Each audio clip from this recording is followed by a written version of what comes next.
ပရိသတ်များအားလုံးပဲမင်္ဂလာပါရှင်ဒီနေ့မှာတော့ပရိသတ်ကြီးတို့အတွက်ငရဲကလာတော့ထောင်ကြီးနဲ့တစ္ဆာခံထောင်မှုဆိုတဲ့အကြောင်းကိုတင်ဆက်ပေးသွားမှာပဲဖြစ်ပါတယ်ရှင်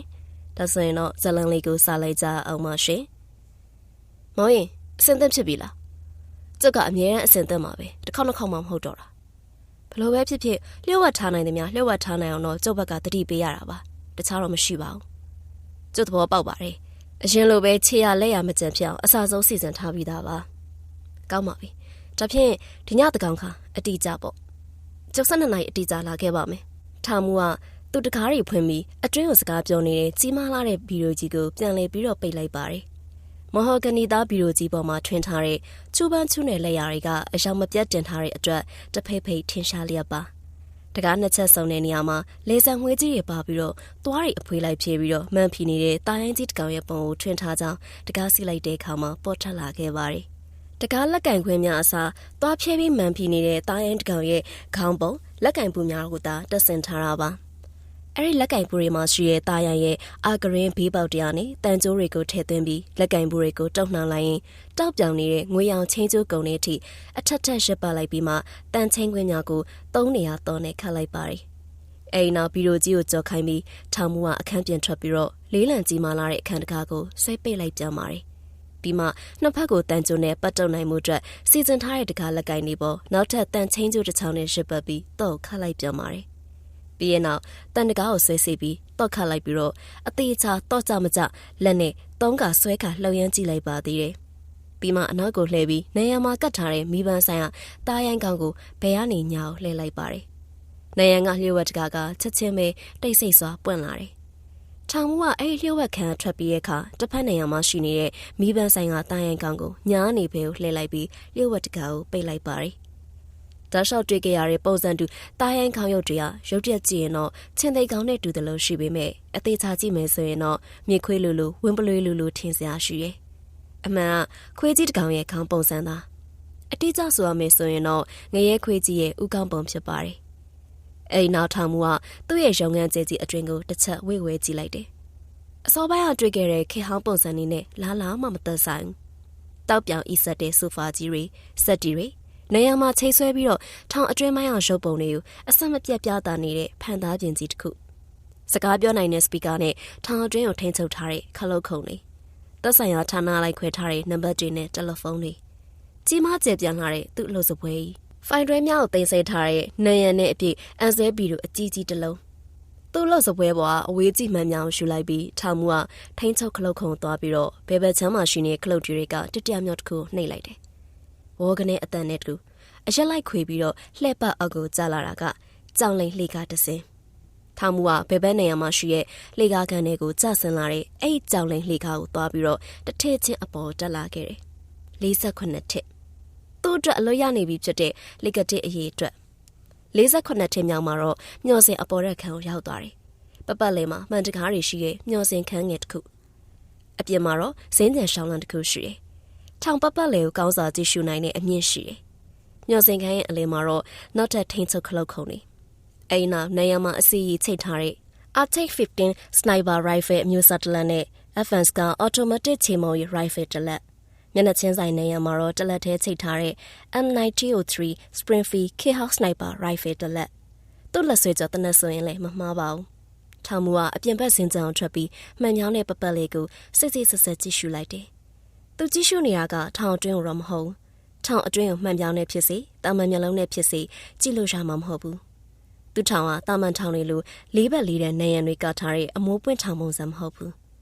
းမြေအောက်မှာခုနှစ်ထပ်နဲ့မြေပေါ်မှာတစ်ထပ်ကိုအလုံးပိတ်တိဆောက်ထားတဲ့ကြောက်သားနဲ့တံမဏီပေါင်းဆက်ထားတဲ့ဒုရဲကြီးမားတဲ့ထောင်ကြီးတစ်ခုပဲဖြစ်ပါတယ်ဒါပေမဲ့သူခုကြည့်နေတာထောင်အတွင်းကိုလည်းမဟုတ်ဘူးပင်မအလုံးပိတ်ထောင်ကြီးရဲ့ဘေးသုံးတက်ကာရန်ထားတဲ့ထောင်အပြင်ဘက်ကအခြားသောထောင်ဧရိယာတွေကိုဖြစ်ပါတယ်ပင်မထောင်ကအလုံးပိတ်ဖြစ်ပေမဲ့လေတတိုင်းသုံးတက်အပြင်အထောင်ကတော့အလုံးပိတ်မဟုတ်ဘူးအလုံးပိတ်မဟုတ်ရုံမကသေးဘူးအဆောင်တွေတောင်မှခွဲခြားထားခြင်းမရှိဘူးရုပ်တရက်ကြည့်မယ်ဆိုရင်တော့လူနေအိမ်ကြီးနေတဲ့ရက်ွက်ကလေးနဲ့တောင်မှတူပါအောင်မေဒါပေမဲ့အဲ့နေရာမှာလေထောင်တွေပဲဖြစ်ပါတယ်ပင်မထောင်ကြီးအတွင်းထဲမှာတော့အပြစ်တော်ကြတဲ့အထိခံပြီးရဲ့နောက်စိတ်ချရလောက်တဲ့အထိအမှုကျင့်တိုးတက်လာတဲ့အကျဉ်းသားတွေကိုအဲ့ဒီဧရိယာတွေမှာကိုယ်ပိုင်အိမ်ကြီးနဲ့ရက်ွက်များတစ်ဖွဲနေစေခြင်းမှာဆန္ဒရှိမယ်ဆိုရင်တော့အပြစ်သားချင်းချင်းအတူနေပေါင်းသင်းခြင်းတော်မှပြုထားတယ် အဲ့ထောင်သားတွေကပင်မထောင်အတွင်းထဲမှာပြစ်ဒဏ်ကြခံရစဉ်ကလေးကသားသမီးမမွေးဖွားနိုင်တော့အောင်စီမံထားနေပြီးပါပြီအတော်တန်နှက်ဆောက်တဲ့ခြိုင်ဝမ်းကြီးအတွင်းမှာတိဆောက်ထားတဲ့ထောင်ရဲ့ဒီနေရာကြောင့်ထောင်ရဲ့အရှိအနောက်တောင်နဲ့မြောက်တို့မှာရှိတဲ့အပြစ်သားတို့ရက်ွက်ကလေးနဲ့အလွန်မှာတော့မတ်ဆောက်လာတဲ့ကမ်းပါးရံကြီးများလေးဘက်လေးတန်းကာစီးထားပါတယ်ကမ်းပါးရံကြီးရဲ့အပေါ်မှာတော့မိုးကိုထိုးနေတဲ့သစ်ပင်ကြီးများအပြည့်နဲ့ပိမ့်ပိမ့်အောင်ထူထန်လာတဲ့မနုဿဟာတော်ကြီးအဲ့ဒီတော်ကြီးကိုကြော်လွန်ဖို့ရမှာကားနဲ့တောင်မှ2ရက်ခရီးမောင်းယူရတယ်အဲ့ဒီတော်ကြီးရဲ့အလုံးမှာစောင့်ကြုံနေမှာကအထက်ထက်ကာရံနေတဲ့မနုဿဟာတောင်တန်းကြီးတွေအစင်စင်အနေအမြင့်နဲ့တွာလာဖို့အတွက်ခက်ခဲလာတဲ့တောင်တက်တောင်ဆင်းခီထူထပ်ပြီးအန်ရည်များလာတဲ့တောင်မော်တော်တွေဒါပြင်လူသူအနေထိုင်မရှိပဲဝေးလံခေါင်ပြကင်းပြတ်လာခြင်းလေးဘက်လေးတန်းကြောက်ကမားရံကြီးတွေရဲ့ဟိုးဘက်မှာတော့ထားပါအောင်ထောင်ရက်ကွက်များတစ်ခုနဲ့တစ်ခုတောင်မှလွယ်ကူကူလူလို့မဖြစ်နိုင်ဘူးအကြောင်းရင်းကတော့ခြိုင်ဝမ်းကြီးကရေတွေနဲ့အစင်ပြေးနေပြီးတော့ဂျိုက်တော်တွေတစ်ဆွေးတုံးတွေရင်းနစ်တော်တွေနဲ့တနေရာနဲ့တနေရာကြားမှာကာစီးနေသေးတာအဲ့ဒီရေထဲမှာထင်နိုင်ကြပေါက်ဖွာထားတဲ့ရေကြိုမီချောင်းကြီးတွေကလည်းရေလေကျွန်းလေးများပေါ်မှာအားဖြဲပြီးတော့အနားယူလျက်ရှိတယ်လို့ရေတွင်းစေးကူးသွားလာရင်းနဲ့အစာရှာဖွေနေရကိုအထင်းသားမြင်နိုင်တယ်အဲ့ဒါကတော့နရသိမ်မြို့တို့တီမဟုတ်ထောင်မြို့ပဲဖြစ်ပါတယ်နရသိမ်မြို့ကထောင်တကားထောင်တို့ရဲ့လမ်းဆောင်လို့လဲဆိုနိုင်တယ်မြို့တော်ဝရိန်နဲ့မြို့တော်နန္ဒာတို့ကလည်းထောင်များသေးတမ်းမရှိမဟုတ်ရှိကြတယ်ဒါပေမဲ့တွင်းဆောင်အောင်မိုက်တဲ့လူမိုက်တွေကန်းကောင်အောင်ဆိုတဲ့လူစိုးတွေထက်တာ၍လွန်၍ကြမ်းကြပ်ရက်စက်တဲ့အဆုံးစုံဆိုတဲ့အပြစ်သားတွေကိုတော့နရသိမ်မြို့ကိုပို့ကြရတယ်နရသိမ်မြို့ကိုပို့ခံလိုက်ရရင်တော့အဲ့အပြစ်သားဖို့ပြန်လည်မရှိတော့ဘူးဒါ့အပြင်မှာနရသိမ်ထောင်မြို့ရဲ့ထူးခြားချက်ကအစိုးရထောင်မဟုတ်ပဲပုဂ္ဂလိကပိုင်တဲ့ထောင်တစ်ခုဖြစ်နေကြမှာဟုတ်ပါတယ်အခုတော့အစိုးရဘက်ကဆေလွတ်ပေးတဲ့ဝန်ထမ်းအများစုနဲ့လက်ပတ်နေပြီးတော့အစိုးရရဲ့စစ်ဆေးမှုတွေအစိုးရစီအစီရင်ခံမှုတွေပြုလုပ်နေပြီးဖြစ်ပေမဲ့ဓာတ်ရိုက်အုပ်ချုပ်ကြီးကြပ်မှုကိုတော့မူလပိုင်ထောင်မှုတို့တားဆင်မြည်ဆက်ကသာပြုလုပ်နေစေဖြစ်တဲ့ဘိုးစဉ်ပေါင်းစားပိုင်ဆိုင်လာခဲ့တဲ့ပုဂ္ဂလိကပိုင်ထောင်မျိုးကြီးတစ်ခုအ ਨੇ ဆုံးတော့အပြင်လူတွေကအဲ့လိုမျိုးသိထားကြတာထောင်မှုကမြို့အတွင်းကိုစစ်စစ်ဆက်ဆက်လှည့်ပတ်ကြည့်ရှုနေမြင်ကွင်းနေရတော့ထူးထူးခြားခြားမရှိပါဘူးထူးထူးခြားခြားမရှိဆိုတော့လေငြိမ်သက်အေးချမ်းနေခြင်းလည်းမဟုတ်ဘူးထောင်ရက်ကွက်တွေအတွင်းထဲမှာတဦးနဲ့တဦးပြဿနာတက်တာတွေခိုက်ရန်ဖြစ်ပွားတာတွေပိုကြတာတွေရှမ်းဖြစ်တာတပ်ဖြတ်တာတွေကတော့အဆမဟုတ်တော့ဘူးအဲ့ဒီအဖြစ်ပြက်တွေကိုတားဖို့ရန်လည်းအကြောင်းမရှိဘူးသေတဲ့အထိနေရမှာဖြစ်တဲ့အတွက်လွတ်ရမရှိအပြစ်ကောင်နေဖို့တဦးနဲ့တဦးစောစောစီးစီးလက်ဆတုံးကြရင်လည်းကိစ္စအထွေထူးမဟုတ်ဘူးသဘောရှိကလောဟိခွင့်လို့ချင်းကမထိုက်တဲ့ဒီလူအဆိုင်ကောင်တွေရဲ့တေးချင်းရှည်ချင်းကိုဘယ်သူမှစိတ်ဝင်စားကြမှာမဟုတ်ဘူး